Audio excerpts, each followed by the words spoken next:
ايه رأيكم بقى في طبق الكشري ده؟ الكشري ده الحلة، وهعمل معاكم طماطم مخللة وشطة وسلطة تحفة بالثوم كده. الطماطم كده المخللة جامدة، وتعالوا معايا هنعملها. معايا اهو وعدس ومكرونة وبصل ورز. نحط الزيت في الحلة وهننزل بقى بالبصل كده نشوح على النار كده زيت، نحطه كده في الحلة اهو وهنشوح.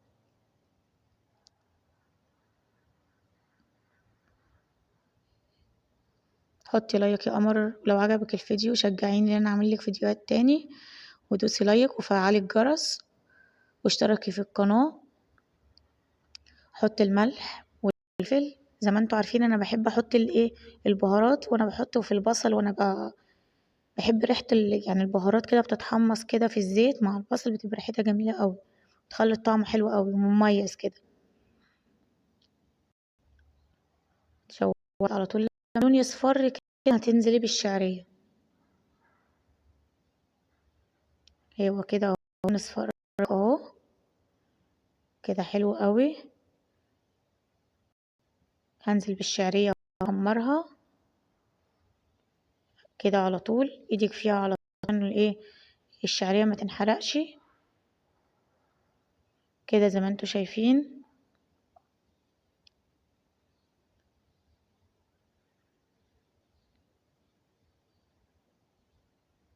كده على طول هو لسه اهو بيحمر كده، احمر اهو. الكاميرا كان فيها مشكلة، معلش يا جماعة.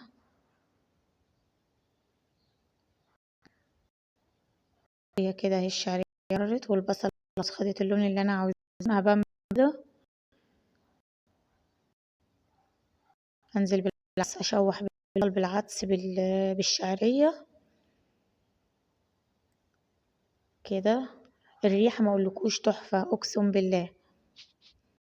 وهنزل بالرز اهو كده، قلبي على طول تحت لفوق من فوق لتحت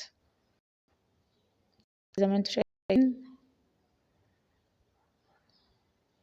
ما تدوسي لايك بقى يا قمر وفعلي الجرس واشتركي في القناة عشان يوصلك كل جديد من مطبخ توتة الشطورة.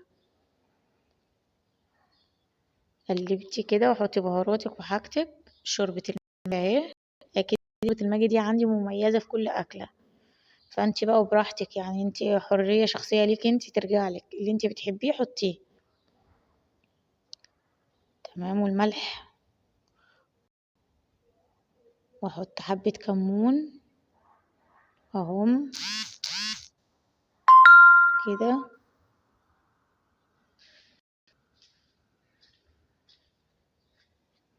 زي ما انتوا شايفين كده. مكرونة، حاولي اللي انت ما تقلبيش كتير، هو انت بس تفردي المكرونة كده يعني على وش الرز كده والعدس وكده. هنزل اهو بالاسباجيتي الطريقة دي. تمام كده كده، عشان بقى لو انت قلبتيها وهي بتستوي هتعجن منك، انما كده يعني زودي عليها، تكوني غالية الكاسة مية وتزودي وهتغطي. بصي هتطلع معاكي مفلفلة اكنك عاملة ده في حلة. في حلة بالطريقة دي تحفة يعني. ما تقلبيش المكرونة، حطيها كده وغطيها هتستوي، كله هيستوي مع بعض. ما تخافيش اللي العدس لا مش هيستوي، لا المكرونة مش هتستوي، لا كله هيستوي وهيعجبك قوي، بس امشي الخطوات بالظبط.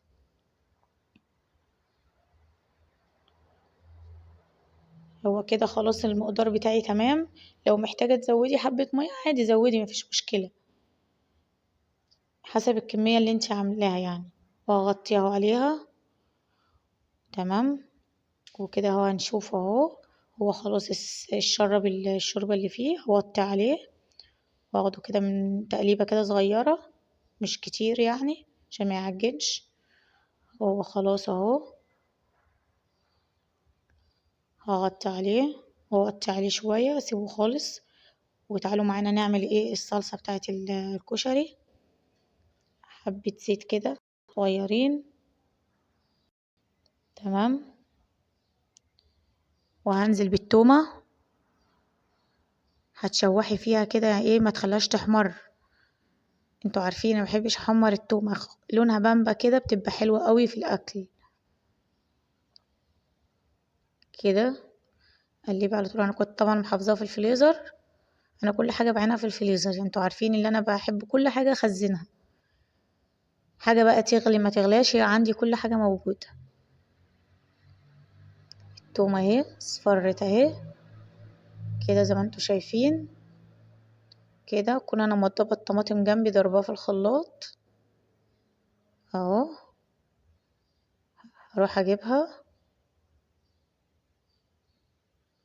وهنزل بيها بقى على طول اهو. وتظبطي بقى ملحك وحاجتك اللي انت بتحبيه، نزلي كله، متخليش ولا حبة في الشفشة. وحطي لايك يا قمر وشجعيني من مطبخ توتة الشطورة، هتشوفي كل جديد ومختلف من مطبخ توتة.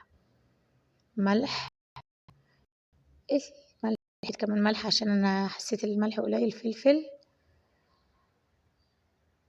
وشوية كمون، وقلبي قلبي قلبي. وغطي بقى الحلة بتاعتك وسيبيها على النار كده لما تتسبك، وتروحي تشوفي العدس بتاعك. كشري تحفة جبار. تسلم ايدك يا بنتي يا توتة. وهنا اهو الطماطم بدأت تتسبك. في حبة شفت الحاجة اللي على الحلة دي من فوق كده الصفرة دي لسه، لما تضيح خالص وحضرنا اهو